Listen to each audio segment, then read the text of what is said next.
Hello everybody, my name is Dorcas Owino. I am the Managing Director of Zone01 Kisumu.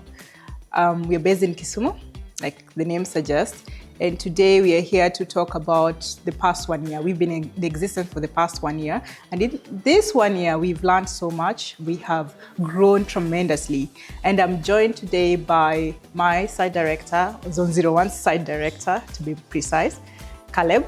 Caleb, I'll allow you to introduce yourself. Yes, thank you, Dorcas. My name is Caleb Nyoiro, as Dorcas has said.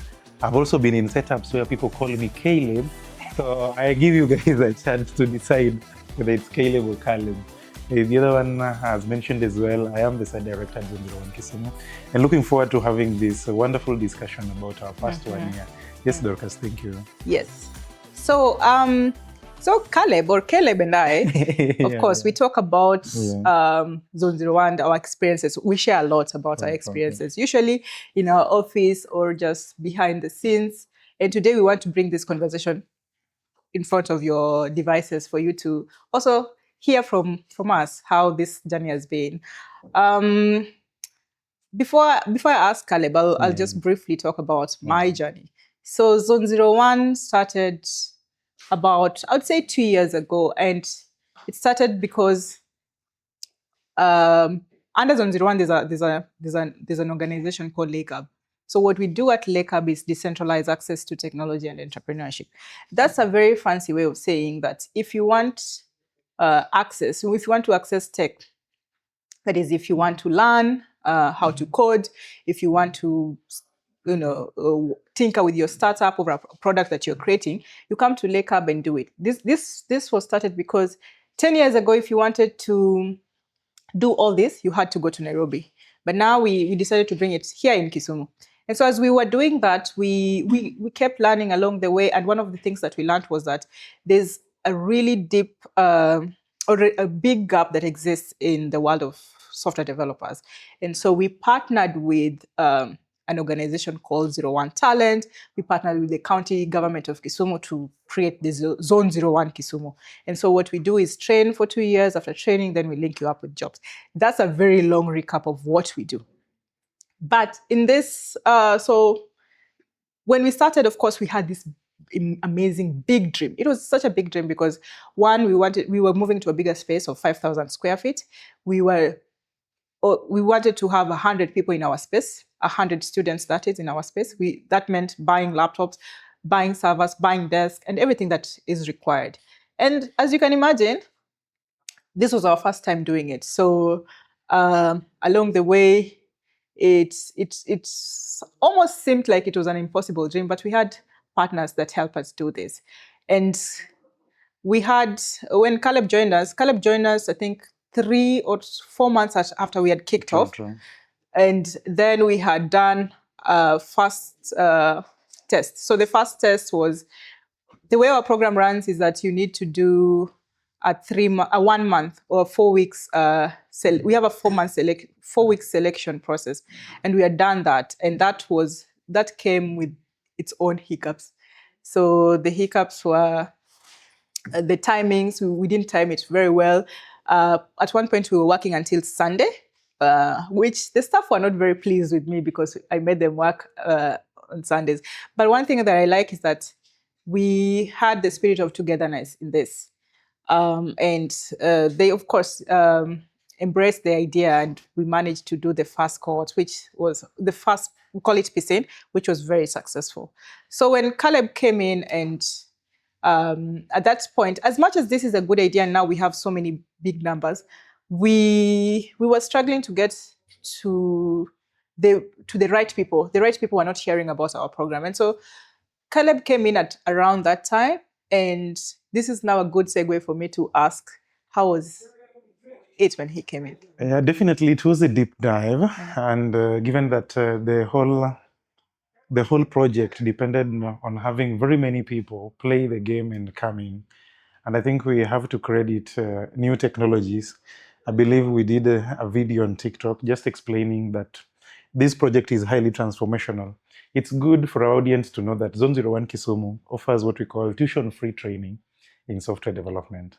And I believe none had been like that before.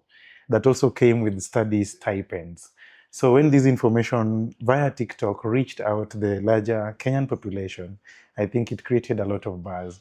I remember, only 1 week we had hit 2 million views, and we couldn't control the numbers that were interested in our training.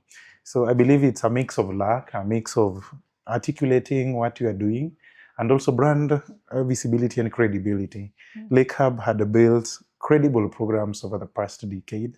And then when people got to know that Lake Hub is now implementing Zone01 Kisumu, and it's giving software development training with the study stipends totally free, but then you have to work with the company for another 3 years. I think it created a buzz, and I believe that is how we flew away with it. We are proud to say at the moment, 17,000 people are on the pipeline, and they would like to join. They would like to join the zone. Yes, yeah. Yeah, one thing that Caleb is just glazing over is that, like I said, we were struggling to get this to the right years. Yeah. Yes. So then, because it's a good program, like you're being trained for 2 years. Yeah. I mean, then in these 2 years, you're given stipends, which so many people struggle with. True. And then you're given a job. Yeah. This is, I mean, it sounds amazing. But imagine with all this thing that we're offering, we had very few people registering just because not so many people were hearing about this. True. I remember one of the things that stressed Caleb when he joined me. I sometimes mention that was the most depressing meeting I've ever attended all my life, because everybody was like, we have this beautiful project, but we are not getting the traction that we need. Yes. And I was like, oh my, this is very beautiful, but what you guys are telling me is not what I anticipated. But I'm happy. I would want you to continue that story. Caleb came in and we're telling Caleb, we don't know where to get these people. And Caleb is like, but there's so many young people who are now heading to universities, who cannot afford university fees, who have dropped out of uni, who are looking for jobs. Where are they? Where can we get them? And so in that meeting, the depressing meeting, that was Caleb's first official meeting. And in that meeting, we were just discussing, where do we get these people? And that's what Caleb says, it's the most depressing meeting he ever attended. But I'm happy that it brings the question of impact on how to communicate your message and how to take it out there. And I'm glad we were able to pick it up. All of us sharing the videos, trying to talk about what we are doing. Yes. And I think the country was also ripe for hope at that point, because we've just come from an election. People are just trying to figure out stuff. And also one thing people must also align to, everything happens in Nairobi. So also when Kenyans heard that out of Nairobi, there's something huge happening in another part of the country. And you see, it's not just anything, but it's something to do with software development, which now is one of the most valuable career paths world over. So I believe that was very interesting and very beautiful. Thank you. Thank you. So, Caleb, remember, there was a lot of pressure for us to start. True. Because the idea was we do piscines, and then from the piscines we get people, and the piscines, like I said, is just it's our selection process. And the reason why we do this is not for us to be, we are not trying to be sadistic. Just being. Previously, what we've learned is that we all know that software development is not very easy. It's hard. And there are times, as much as, we don't have opportunities in Kenya, when we put out a call for people to come in to be trained, people will come in, but then halfway into the program, they're like, this is not for me, and they'd step out, they move, they leave. And for us, then we have to struggle with attrition rates. And also the fact that we gave you this opportunity and miss out on giving someone who really deserved it an opportunity is just an injustice. So then that's why we have a very strict selection process. So in this selection process, you come in, you're given a week, a month. So in 4 weeks, you get to decide if this is really, really for you or not. So by the time we finish selection, that's when we start our first cohort. So we do this, we call them piscines. Piscines like a swimming pool. We throw you in the swimming pool and you get to decide if you can swim or not. The thing that we overestimated how many piscines we had to do. We grossly overestimated, because I was thinking, we'll just need 4 piscines, and after 4 piscines, we'll have a cohort of 100, and the cohort of 100 will go. We'll start the program. But then Caleb, do you mind talking about? Because now the first one, the first interview, what we are calling the PC, we selected 28. Yeah. Then remember we did a second one of 100 candidates, and we were only able to pick 12. 12. And you know, now it means out of the 200 that were interviewed, we've only picked 40.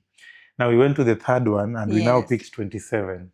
So this one takes us to 67. Yeah. So we had to do a fourth one, and then now we had to bring 120. We increased our capacity. I think now those are the lessons we've learned. Yeah. We had to buy 20 more laptops. 20 more laptops. Yeah, you see, and ensure there are 20 more spaces for these 20 more. And out of that, we picked now 34. And I think had we not increased the numbers, then we would have not gotten the 100 to start cohort 1. So it means we would have done the 5th interview and bring in another 100, delaying the start of the program and the resources needed. That's true. So it's very important, and also it begs the question of making instant decisions to ensure that you align to the goals that you want to achieve. Yes. Thank you. Yeah. And that's, we closed the year. So when we closed the year, we didn't think that we were going to have more piscines. Yeah. We thought maybe we'll have one more piscine, and then that was it. We ended up having 2 piscines. 2 more, right? 2 more piscines. And back to back without Back breaks. to back. And that was so intense for the team. The team was exhausted because at one given point there's 100 people. And keep in mind, when we have 100 people when the piscines are starting, the tech team has to wipe all the data that is in the laptop used by the previous cohort. To install new programs into the machines, and then bring in and configure servers. It's a lot of work. And even having 100 new people for a month means that these are new people. They don't know how the place runs. So everyone, the accountants, the cleaners, everyone is all hands on deck. And also pressures run very high around that time. Because things maybe sometimes don't work out the way you anticipate. Maybe you're trying to run a program on the laptop. Only 4 work out of the 100. You have to figure out what's happening to the other 96. It's high pressure, good pressure though, because you learn a lot in the process. And I think at some point everybody applied to go on leave. Nobody wanted to remain here. I think that is where the spirit of one team comes in, understanding that everybody's at a breaking point and we just need to hold on together. So it was very beautiful when finally we did the 4th PC and it ended. We've never celebrated the way we did, the way we screamed and shouted and selecting the 34. That was a very beautiful moment. It actually did show us team spirit, because I don't think we had ever been in that much pressure like the way we were when doing the piscines, and also the pressure to start, because our partners we had promised one thing to our partners. We had promised, remember the first piscine was done in October 2023. And almost 6 months down the line, we had not kicked off our cohort. So they were just waiting for us. And like Caleb said, that was... And also those who had been selected in October, the 28, wondering, when are we coming in to start the cohort training? When are we starting the cohort? But all said and done, that was a good experience. Yes. And we finally did our launch after that. I'd like Caleb to talk about our launch. There was something to do with the confetti, I think, before I say about the program. So at the end of the launch, we did it in May 2024, and we had all our partners come on board. We did the launch at our space that is at the Lake Basin Mall here in Kisumu. And at the end of the launch, we are supposed to say we've launched this officially. And then we had the confetti that we needed to have them rumble in the air. And Caleb had planned for the confetti, paid extra money. You see, we had to pay more for the confetti. And we wanted the picture of the confetti going up in the air to be like the cover photo. We'll have the photo of the confetti going somewhere. And so this gentleman and ladies disappeared. And so we are like, where is the confetti? So I remember everybody still remembering my voice drowning out in the crowd. It's a running joke. Can we have the confetti running here? But what is very striking about that day for me is, one, if you look at Kenya, we have 67% of youth who are unemployed. Majority don't just have basic Form 4 education per se, but there are people who have gone to college for diploma, they have gone to university for their degrees. They have gone to technical institutions for their certificate courses. And 67% of the Kenyan youth have come out of these spaces without jobs. And I believe it's something that I feel it's not really discussed. It's just mentioned as a statistic. So most of the people who come into our program, it's not also just about being enthusiastic about something, but it's also about livelihood impact. I would like to have food on my table.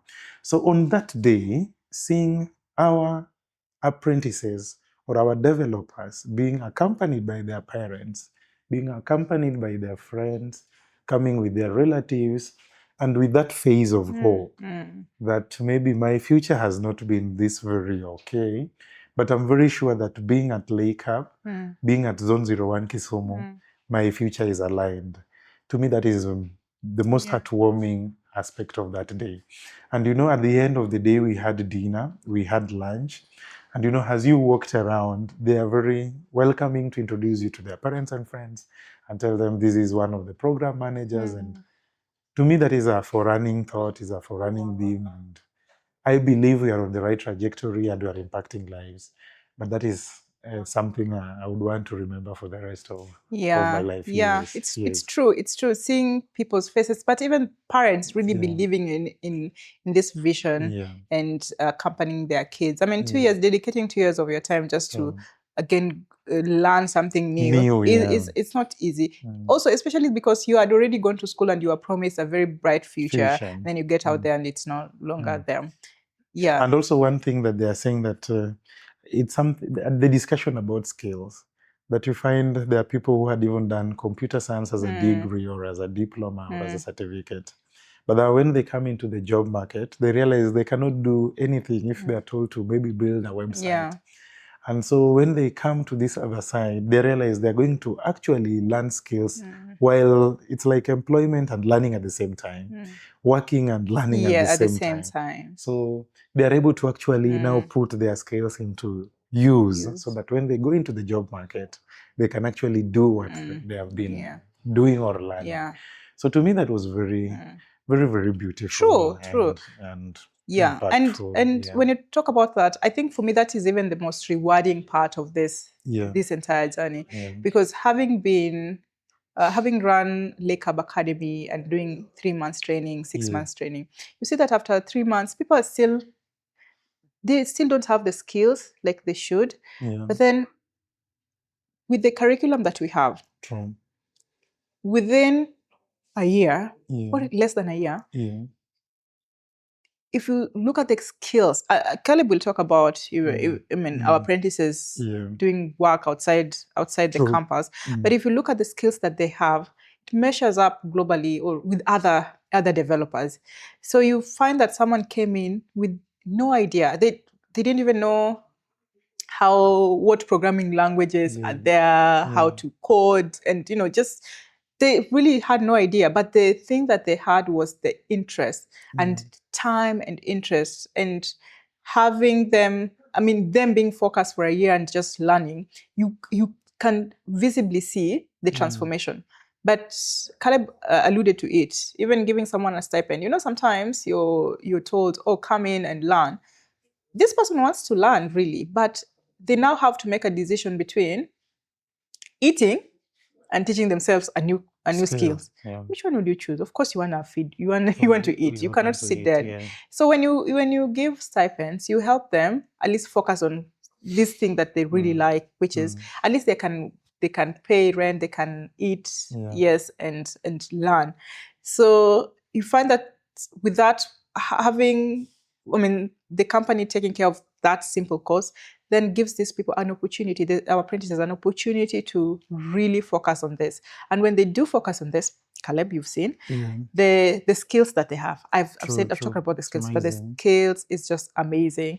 But again, the way our curriculum works, there's no teacher.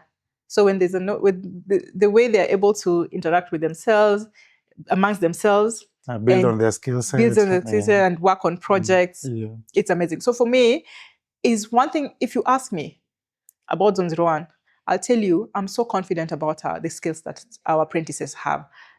I'm so confident about it because you'll take them to any space and I'm sure they will succeed. They will shine. And it's also because we really focus on creating problem solvers. True. It's everyone is talking about AI taking. There was an episode here about AI taking jobs. But the thing is, yes, AI is gonna process. We say it all the time. There's no one that is gonna beat AI in processing data, in churning out big bits of information. But just to go back to our human side and look at a problem and break it down, that is our focus. True. How are you a problem solver? So, and how quick are you when it comes to learning a new language or learning a new technology and shifting? And that's what we are creating. And that's why even in different spaces, our apprentices have to learn, have shown beyond our imagination. Caleb, do you mind? Yeah, because looking at them, for example, in February, you remember we had 4 of our developers go to Addis Ababa in Ethiopia for a builder's residency, followed by a hackathon and a conference and a hackathon. And this was more about Ethereum technology that is in relation to the wider blockchain Keep in mind, technology. we are not done Ethereum. True. And this is a career pathway after the 2 years, after the 18-month training. And these 2 ladies and 2 gentlemen were able to be in Ethiopia with other builders from the continent, that is Africa, more specifically Nigeria, Tanzania, South Africa. A team of 150 developers were in Addis Ababa in February for about 1 month. And at the end of it all, our developers were the best in the Ethereum hackathon. And it says something about whatever we are doing in Kenya here, that we are building the next generation of the world's best developers from this part of the world. That if you're looking for the best tech talents in Africa, then you have to come to Kisumu and Kenya in particular. Also, we've had our developers go to Kigali for a LISC event and win as well. We've had our developers invited to Cape Town in South Africa. And mind you, they are fully funded to attend these events. But also even in Kenya here, we've attended local events. And I think what reinforces our belief in the type of talents that we have is how much they get into these spaces, present their ideas, and are able to win and are able to convince, but also come back and explain what they are doing to audiences. And also beyond their hard skills, they also have soft skills, something we've been very, very particular about. They are timekeepers. They are polite. They are also, you understand. And you know, the world today is not only just looking at your competence, but of course, as a human being, are you relatable? And do you understand your space in the scheme of things? I think that makes me excited. Me too. And I know we are saying very nice stuff. True. We make it look like it's easy. Before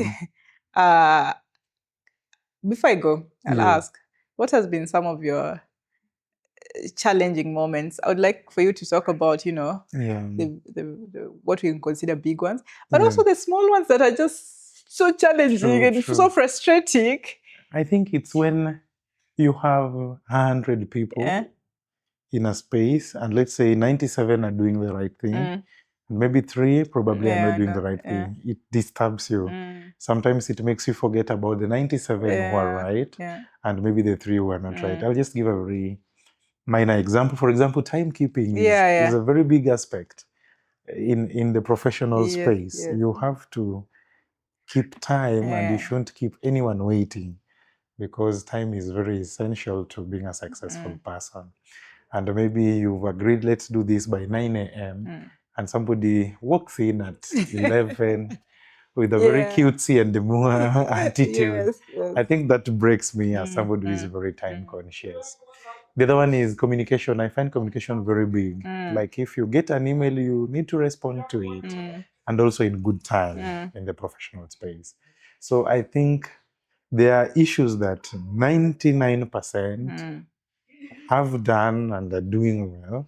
But you know, the 1% also matters, because you are as strong as your weakest link in the team. So that would be my response to it. When we go to bigger issues, I think we'll have to talk about resources, because when you're running such a machine, you need it to be well oiled, so that this is a bit resource intensive. That's true. Running a space of 100 developers, about 20 members of staff. about 120 people in the middle of the CBD in one of Kenya's cities. It's not very easy. That's true. Power, internet.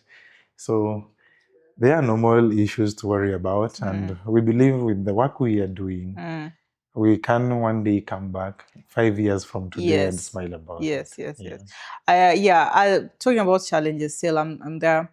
One of just to paint a picture, I know I talked about the beginning when we were struggling to get the right people to apply for this, but then Caleb also said there's a video that was done, which he actually did and went viral. And from that viral video, we right now have, the last time I checked, which was I think a few weeks ago, we had 17,000 people who've played our game. That's a big number. If you think about it, 17,000 people who've played our game. And we've interviewed, how many people have gone through the piscine right now? About 700 have gone through the piscines, and the piscines are still going on.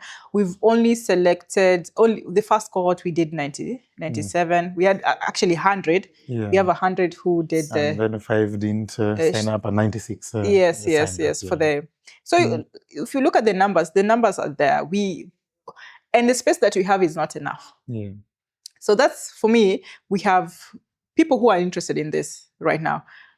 And I think anywhere you go right now, they'll ask, oh, Zone01, how do I get in? How does my daughter get in? I want to be in. So the numbers are speaking for themselves. And so the challenge for us now, which is a good problem, is that our space, the way it was designed, can only hold, if we stretch it, 150. If we stretch it, it's 150. Comfortably, 120.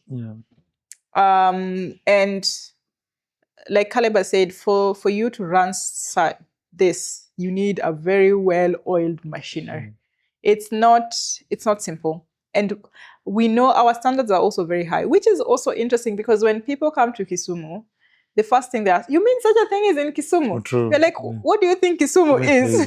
This is, we call ourselves Europe. What do you expect to be there in Europe? What do you expect to be there in Europe? I don't know. Sometimes I don't know whether to feel offended or excited that you can't imagine that such a thing is in Kisumu. So we have a challenge, the space we have is beautiful and amazing, but then we need more.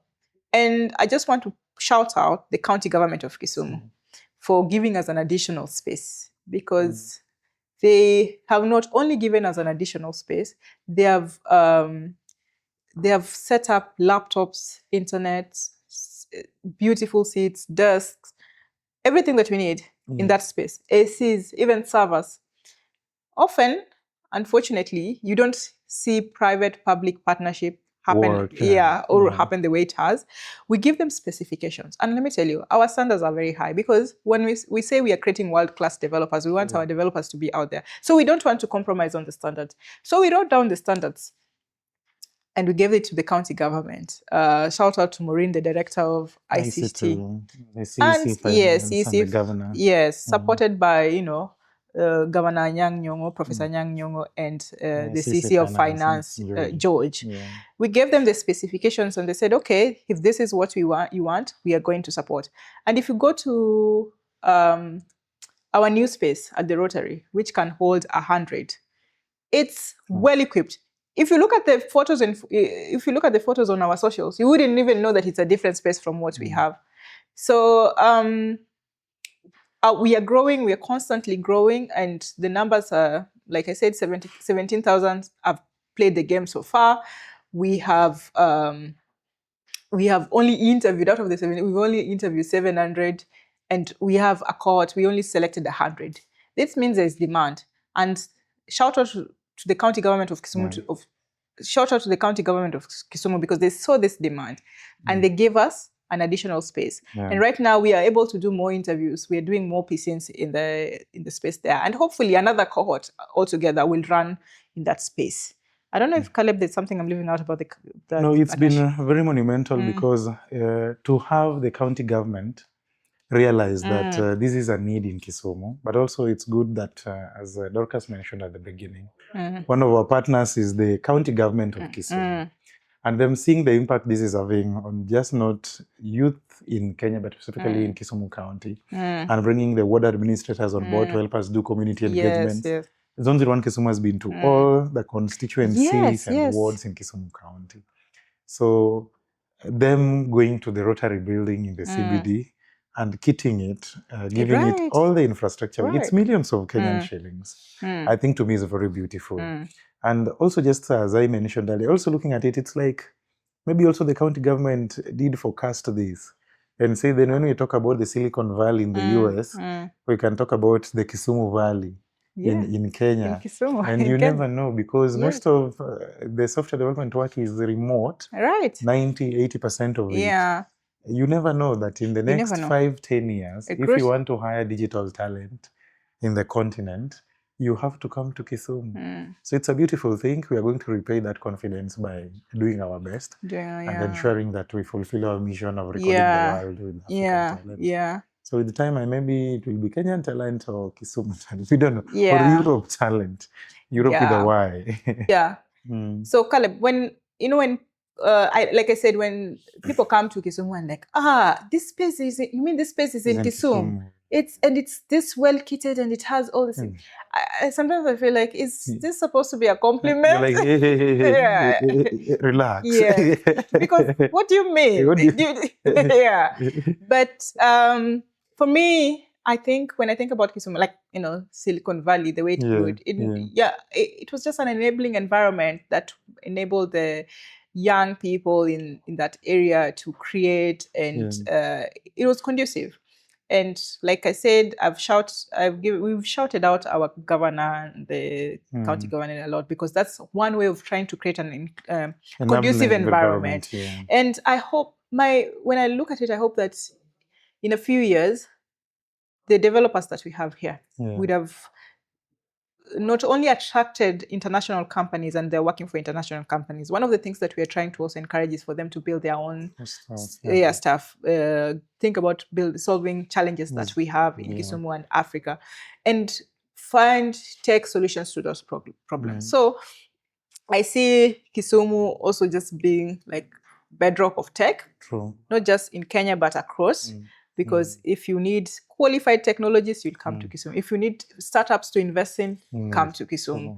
I don't know what you think. I agree, and I believe it's the long-term goal. Remember, when we were having these discussions with our developers as well, I watched a very interesting documentary on Netflix about Spotify, and I shared with them, and the way it was built, the process, and how it changed the world, and how you can access music now. And it's also what I am dreaming of, that in the fullness of time, we can have a software tool created from Kisumu that does not just change Kisumu and Kenya, but impacts the world. That you can say that this dream started at Lake Hub in 2015. It was incubated or made real with Zone01 Kisumu in 2024. That would be amazing. And it's something I really look forward to. I really look forward to. And I believe we are not far away because we have community events every Saturday at Zone01 Kisumu. And it's not just about our developers. You realize we also have other people from the environment come. I'm also happy I've seen people come from across the borders. We had somebody from South Sudan attend our event like 3 weeks ago. Those are the community events that the apprentices are. Event because they have loved what we are talking about. So I believe we are on the right path. Kisumu is on the right path. It is. And right now our apprentices are working now. They've started working. 25 Yes, the goal was for them to work after 2 years, and they've started working. I don't know if you can scream. I don't know. This is where... It's not, they're not just basic jobs. They're good jobs. High paying jobs, because we are now developing an app for an organization in Tanzania. They work with startups in East Africa, so that maybe if you want to connect to a startup, you need to find all of them at one shop, one space. So like a marketplace for startups. For a marketplace for startups. So we partnered with them, and we've rolled out. We have 10 of our developers working for them. The other one is we have a company using artificial intelligence to process data based in Australia and the USA. They have also onboarded 10 of our developers, and we've started working with them. The other one is a company based in Kenya. They have taken 2 of our developers to also help them work on the application. Yes, that's so 22, and they have not even gotten to the stage where we want them in the job market. Yes, and also there are other companies asking for them. Yes, and that's just, you know, them working for other people. But even internally, they have come up with amazing projects that they're doing, right? Yeah. We have one we can briefly talk about. Kintara, that is trying to help women who are affected by domestic violence and issues related to gender-based violence, you see. So you can use the platform not only to report, but also to get help. Connect police institutions or those in the policing system, as well as the victims as well. And also after that, you also get psychologists who can talk to them. Quite an amazing platform. And it's blockchain enabled or something like that. Blockchain enabled, yes. So it's being done by developers. And there's also one in e-commerce. Yes, they have amazing projects. And like I said, I can't wait until all this grow and we get investors coming to Kisumu. And I believe in the near future, we are going to do a very serious conference. Of course, we bring all the tech community around Western Kenya and say, this is what we are doing, this is what we are building. And the entire world you're missing, if you really want to get into this space, this is the right time to plug into it. And you remember when we were looking at the metrics of tech investments in the globe, Kisumu has gotten into the top 1,000 globally. And I believe it's because of Zone01 Kisumu. And the other players who are also doing amazing. But there is a report, I'm just forgetting from which media space, but we are now in the top 1,000. We'll put it in our description. In our description. So I think we are on the rise. We are. And we are eclipsing dominant players who've been there in the past few years. So it's a good thing. What's next? Oh, we're going big. We're going big. We're going big. We are going to increase our intake. Instead of picking 100 per year, we are going to get into a space where we can pick 200 or 300. Also, if you look at the economy of scale, the higher the number, you can still use the resources you have. You can still use maybe 20 members of staff to take care of 300 people. So instead of doing this in a period of 3 years, we can do this in one intake of 400. Personally, I'm even dreaming of 500. 500, yes. I think it would be very gratifying to come and see 500 techies building in a space. So that is one thing I'm very optimistic about. The other one is coming back, let's say maybe a year from today, to say that these are the 92 developers we had, these are the 96 developers we had, and these are what they're doing. These are the companies they're working with, or these are the projects we are doing for these companies. And even think about the ripple effect of this, like the 96, their families being transformed, just them, even just their communities being transformed just because they spent 2 years to learn these skills and now they have decent, well-paying jobs, or they have companies that they've started. And also remember, they come in when they don't have jobs. You can talk of their income being at zero, honestly. And then look at it maybe 3 years from that time, the income has gone 100,000 times. Like the ROI, the rate, it's insane. The return on investment is quite huge for them. Kenya has a basic family has like 4 people, 4 to 5. So 100 times 5 times 5, like imagine. This 5 keeps on multiplying. Because you have maybe your partner who's a family. You have a sister, you have a brother, you understand? So the multiply effect for an economy like this that has about 600,000 people is good. These people go to the market to buy food. From that vendor, they have a family of 5. They're taking maybe a motorcycle to work. That person riding that motorcycle has a family of 5. So the multiply effect is crazy. It's insane. You get to maybe touch the life of 20,000 people by just empowering 100 people.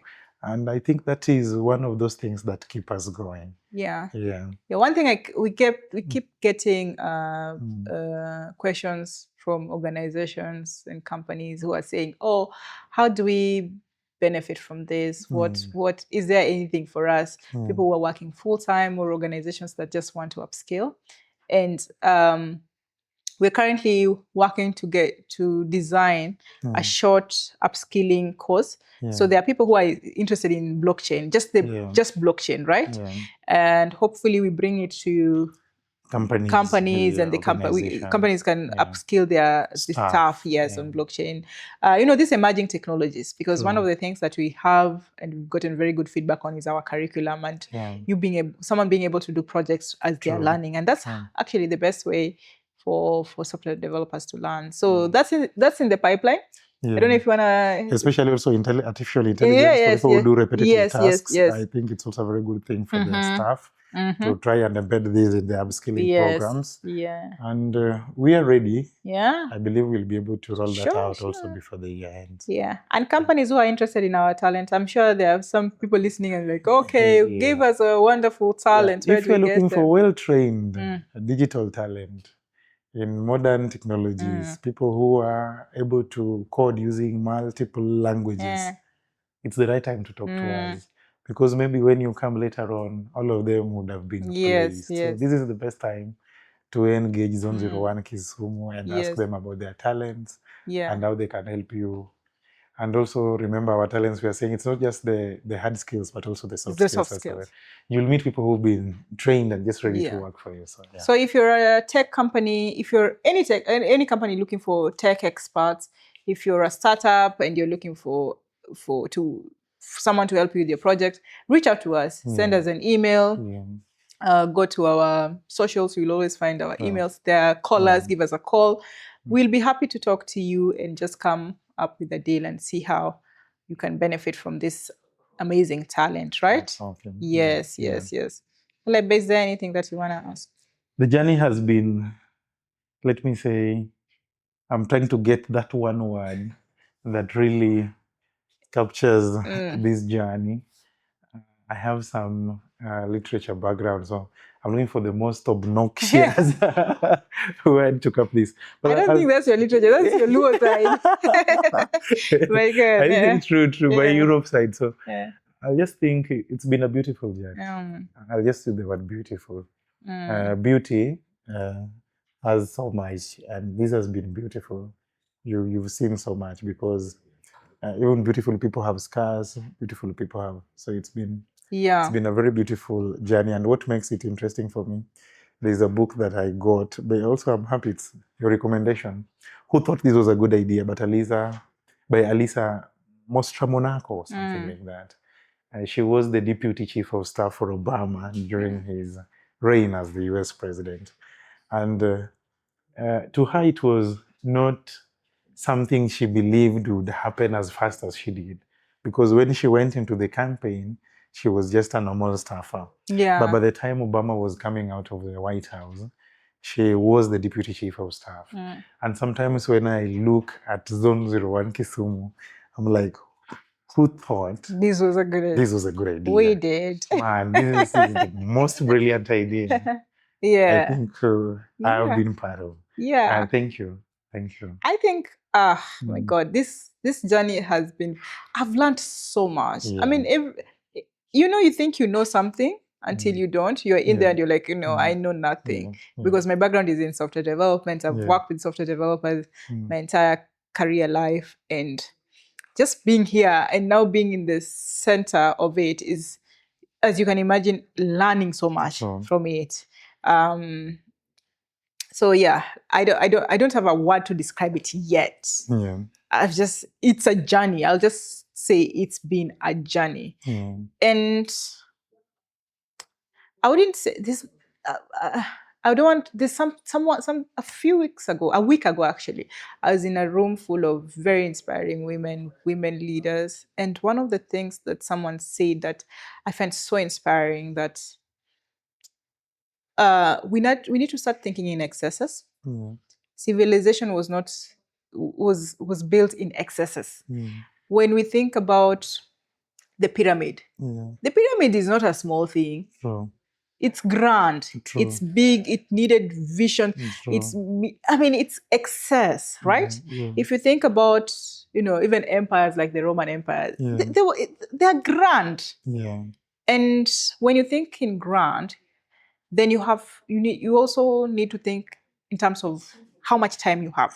Mm. And usually we are told to have a 10-year vision, Vision, yeah. 10, 20. And when you think in excesses, you cannot think in 10 years, 20 years. It's 100 years Yes, from now, from now. 500 years from now. And that's how civilizations are built. And also big dreams. Yeah. So you think about, for me, the part of the reason why people ask, is this in Kisumu? Yeah. You mean this? Because it's such a grand, it's Idea, grand, right? Yeah. It's 5,000 square foot room filled with computers and servers and everything. And we're adding more. Yeah. And it did sort of validate for me this process. It said, it's so big. I mean, maybe a few years to come, we'll think about it and say, oh, that was small. But right now, it's really big. True. And one thing about dreaming big and thinking in excess and having this long-term vision and mission that goes beyond 100 years it gives you time. At least the luxury of time. Yeah. If you don't have time, when you think about something in short term, you don't have the luxury of time. Yeah. You say, oh, I don't have time. So you're in a rush. True. You're in a rush and you're in a rush because you don't have time. If you think about this as, you see, this is grand, this is beyond Dorcas, this is beyond Caleb, this is beyond the team. Yeah. For us, we take it to a level that we'll be able. Then we hand it over to the next generation or to the next leadership or whoever. So right now, we might have been the team that helped bringing it to our life and starting it off. There's another team that will then come in and think about it in a different way and to grow it in a different way. And like that. And so even as we're thinking about, so when we're thinking about Zone 01, we're not thinking about it as, this company, Zone 01 in Kisumu. We're thinking about it in a way that how is it going to disrupt the tech ecosystem, not just in Kisumu, right? And not even just in Kenya. And to do that, it's not just us. It's not Caleb and I. It's not the Zone 01 team. It's not just... This is way beyond us. It's way beyond you and I. We'll just kick it off. True. Someone else will come in and take it to the next level. So we are not the holder of this vision and mission. Yeah. Yes? So that's how I think about Zone 01 Kisumu. I agree. I also fully share your sentiments, and I believe just to add a little bit of that is that anybody watching us today who's thinking of being the CEO of Safaricom in 20 years to come, any young person who is thinking of, I think I need to be the head of MTN Africa division, you need to be at Zone 01 Kisumu. Yes. Because all those spaces are going to be dominated. Yes. By digital talent. Yes, digital talent. From Zone 01 Yes, Kisumu. yes. People think about it. If you are going to be on Africa's advisory board for Meta, for X, for PayPal, you should be. You should be here. You should be here. Should be here. Because if you're not, you're missing out. You're really missing out. Thank you. Yes, thank you. So check us out on all our socials on how to join. And before we close, Caleb, the past year working with me. I know I'm putting you on the spot. Say it to the world. They get to know that I'm the happiest deputy. I think. We make a very bad joke that I'm not going to say, but in the face of impeachment, you really need to go back to your relationship with your deputies. And we always, I think, scream about it. That if there is one happy fella in that kind of position, it is me. But also it's because you are very intentional about holding people's hands to ensure that they succeed. For example, last week when we were in the UK, in Oxford, my first time in school, at the School World Forum, and just being able to tell you this is a new space and you need to do this and do this. Introduction to partners and the program, the way it's designed and how it has been. To me, that has been very beautiful, Dorcas. It's been very intentional. And I hope that even in other spaces, people get to do that. That when people come to work with you, it's a good thing to hold their hands and show them the way, because in the long run you want it for the success of everyone. Sure. So I think I'm very grateful about that, and I really hope everybody listening to me, people in positions of power, do that for people they work with. I am very grateful. Transitioning from government to private sector, sometimes it's not very easy. I think to me mine has been the, how do you call it, the softest or the smoothest cruise, yeah? Yeah. It's like at 900 kilometers per hour, yeah? It's like, just cruising. yeah, man. Huh? Yeah. So, thank you so much. Thank you, Caleb. But also, just as I'm winding up, is that I tell people Caleb makes me look good. Yeah, thank you. I appreciate it. He does all the work. Yeah. I'm like, it makes me look good. By the time I'm there, Caleb has made, appreciate it. Yes, he makes me look very good. So it's also been a breeze working with you. But also this to the entire team. Yeah. If you look at our communications, they are doing amazing. That's why we have a podcast. We are speaking about salary raises now. That's why we have a podcast, because the communication team is like, Dorcas, you need to be there. You need to talk about this. Nice. By the time I'm meeting our partners, they're like, oh, we know about this. We know about this. Someone actually told me yesterday, tell your communication team to hold on. To work over. So they're making it. The tech team. I'm telling you, these people work. We call them the Bukal. They work, my God. When we're talking about... And remember, anytime you're meeting tech, you must always have an issue you want them to solve. Imagine. And we want it now. We want it now. It's not possible to build the tech and tell them everything is okay. No. Because yes, they did this last week. But there's one that has come up like... And it's not just us, it's 100 people. They need to, the 100 people, they're serving about over 100 we have the most chilled people in They're very chill. If you're talking about cutesy and the boy, I think it's the tech. And even other departments, like if you come to the finance, the administration, they are running this, they are running, the operation, just making sure that everything works. And one thing I like about the team is everyone knows what's going on. When I tell you, from the door, our security, to top management, everything, all in sync. Felix knows what this is.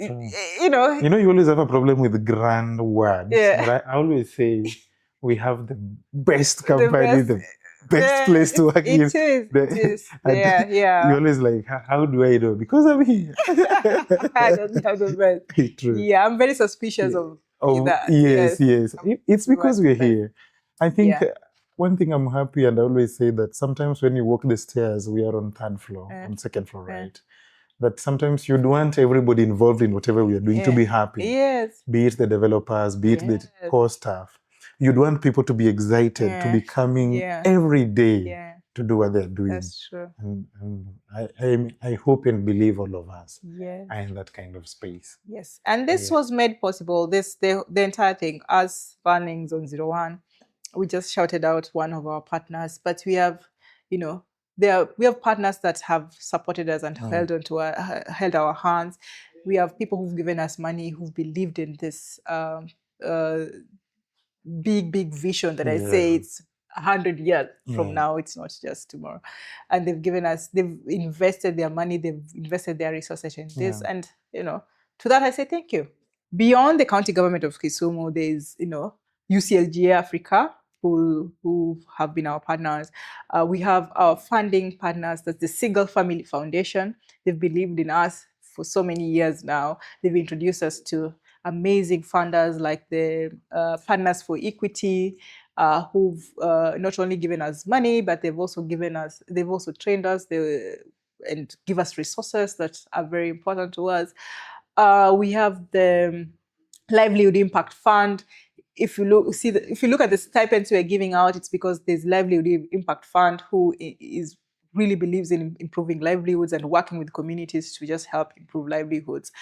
We have Hibo Holdings. Yes, we also have Hibo Holdings. Yeah, I'm not so sure about the pronunciation. Who came in and believed in what we are doing and like, we're gonna support you people. And many others. We have UNDP, we have Kiep Skies, we have Risk Pool Fund. We have the Risk Pool Fund that has given us, money to just manage some of the deficit that we had. I think I cannot be able to mention all of them. We will have them somewhere, but I just want to give a special shout out to them, because sometimes you might, I know there are people who are asking, how are you able to get this? It's because of the support of these partners and funders. Thank you everybody for watching. Catch you in the next episode. Remember to subscribe, tell a friend, and share this video. Bye.